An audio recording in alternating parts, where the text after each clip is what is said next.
Welcome to Rants TV! Hi guys, nandito po tayo ngayon sa Commonwealth Avenue in Quezon City.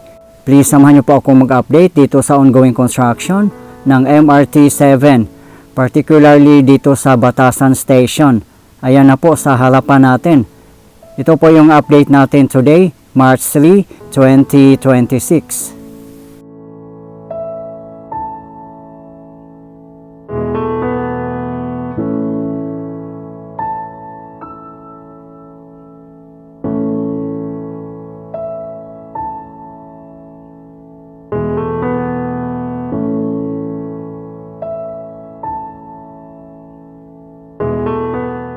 MRT 7 is at 22.8 kilometers with 14 stations, beginning from San Jose del Monte, Bulacan, up to the North Triangle Common Station in North Avenue, Quezon City.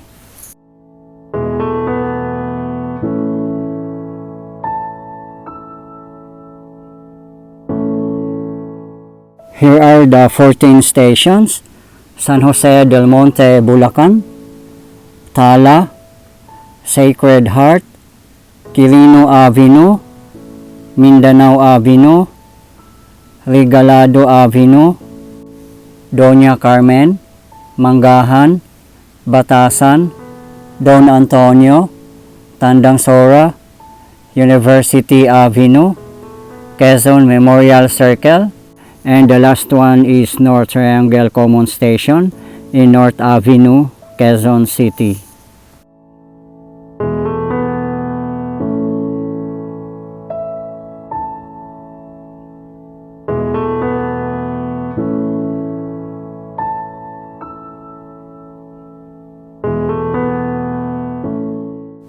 Ang contractor at operator ng MRT 7 ay San Miguel Corporation or SMC.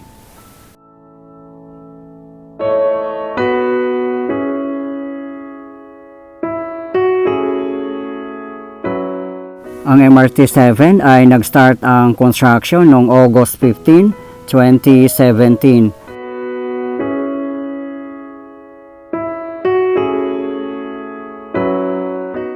So more than 8 years na po siya at hanggang ngayon po ay hindi pa rin nag-ooperate.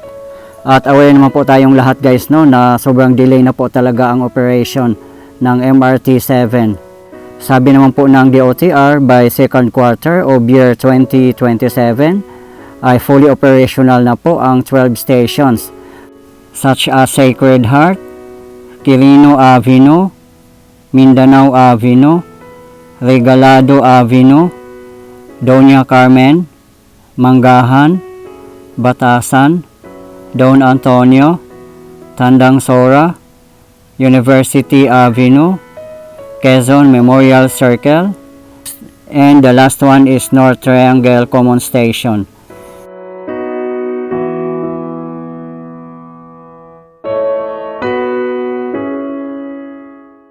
Yung Doroten train set ang gagamitin ng MRT 7, similar sa LRT2 train sets.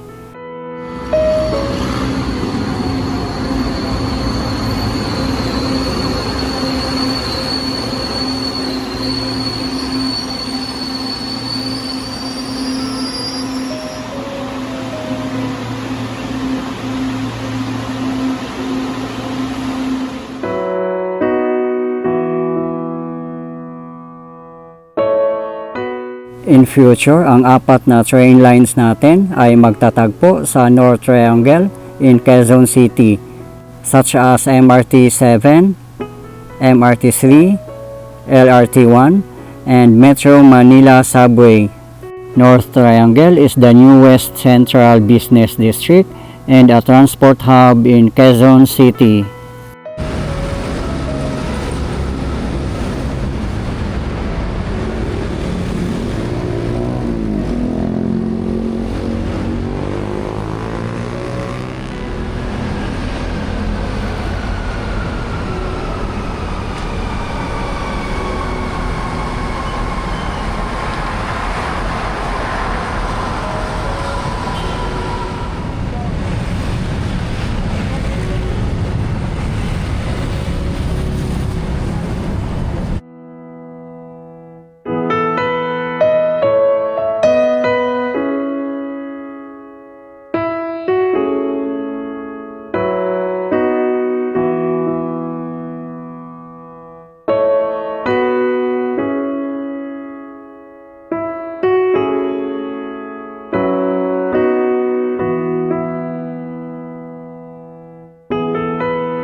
The last time nung nag-update po tayo dito, 11 months ago, yung mga columns na makikita po natin ay ganun pa rin po siya nung nag-update po tayo dito. Siguro ganito na po ang kanyang design. Yung parang skeleton lang at wala po akong idea kung ano po ang purpose nito. At sa tingin ko po tapos na po ang Batasan Station. Ito na po siguro ang kanyang final design.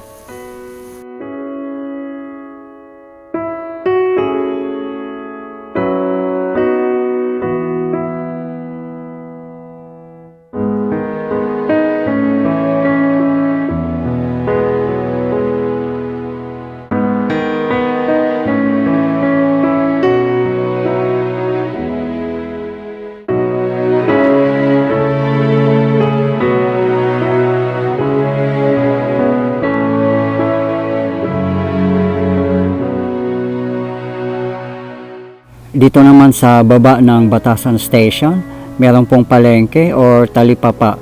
Kaya makikita po natin na napaka-crowded po. Pero abangan na lang po natin kung mag-ooperate na po ang MRT-7 kung hindi po ba ito tatanggalin. Pero ang tagal na po nila dito, mas nauna pa sila sa MRT-7.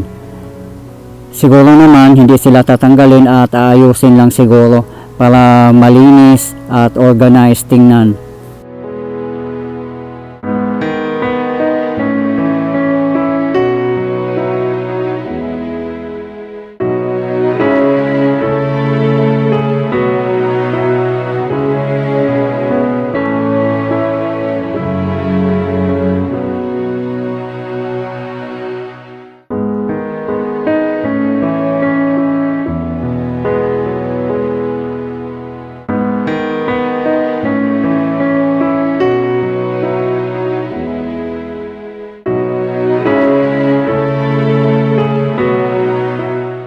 Nandito na po tayo sa Batasan Footbridge.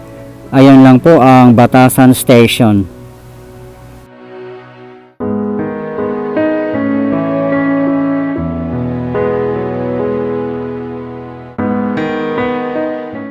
Ayan lang po ang Sandigan Bayan. Yung kalsada naman po na yan ay papuntang Marikina, San Mateo at iba pang mga lugar.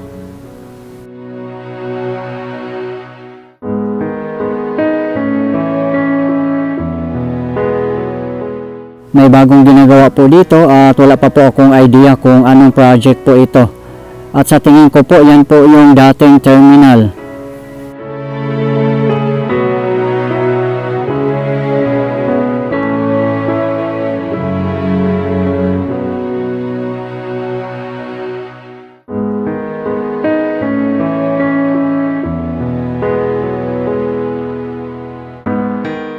Medyo traffic na po ngayon kasi rush hour na po. Time check 5:45 PM local time.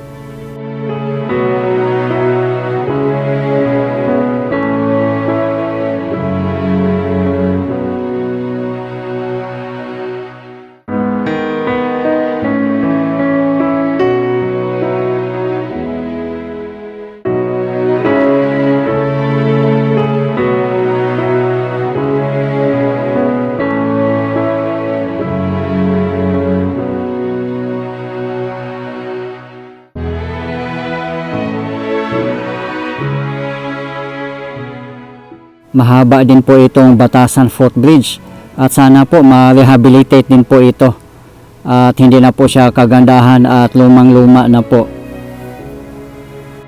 Kung didiretsuhin po natin yung kalsada na ito ay papuntang Fairview, San Jose del Monte, Bulacan at iba pang mga lugar.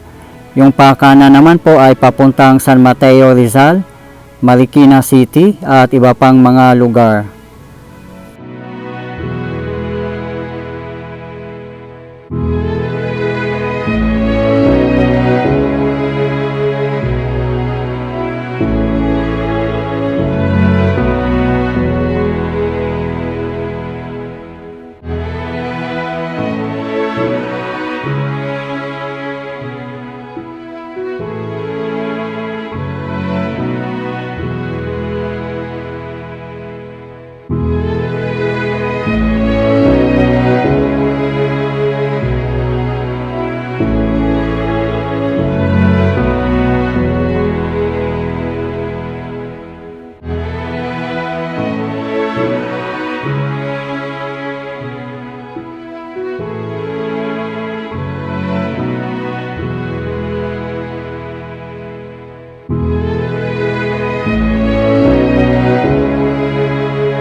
Nandito na po tayo guys sa kabilang side ng Batasan Station.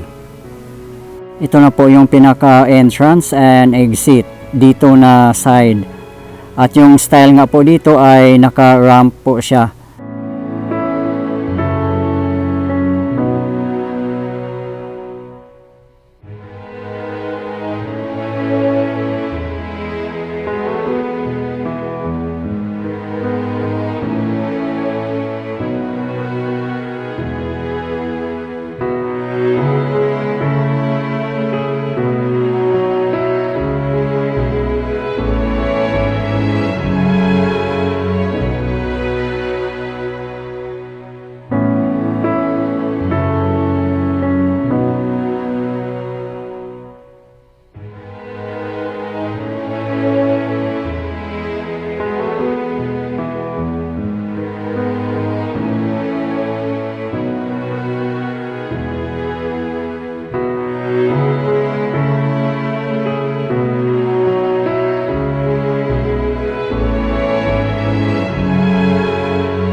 Sa mga gusto pong mapanood ang iba ko pang mga updates sa MRT7 stations ay nasa aking previous video lang po.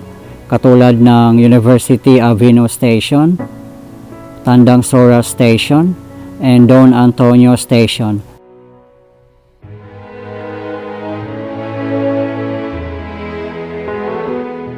Sana po matutuloy na ang partial operation by second quarter of year 2027.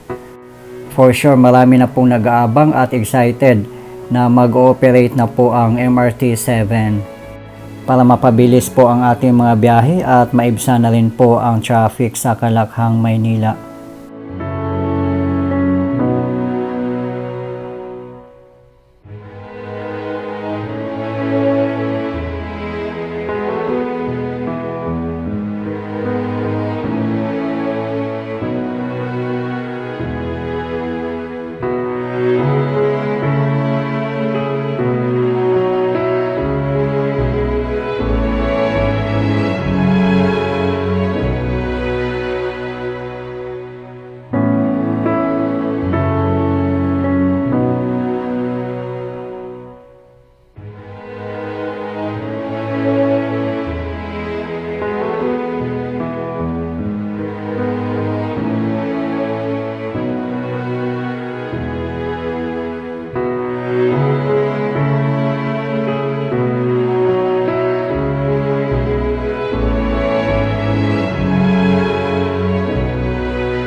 Guys, please abangan nyo po ang aking update sa EDSA Rehabilitation at Flood Control Project sa kahabaan ng Marikina River.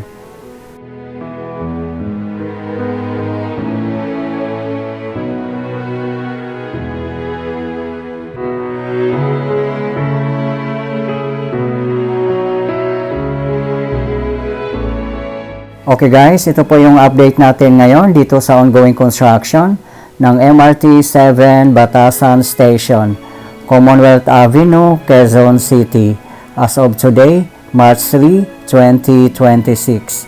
Maraming salamat po sa patuloy yung suporta at panonood ng aking mga videos. I really appreciate po. At hindi po ako magsasawang i-update kayo, lalong-lalo na po sa mga government infrastructures. Mabuhay ang Pilipinas! Okay guys, thank you for watching and keep safe everyone.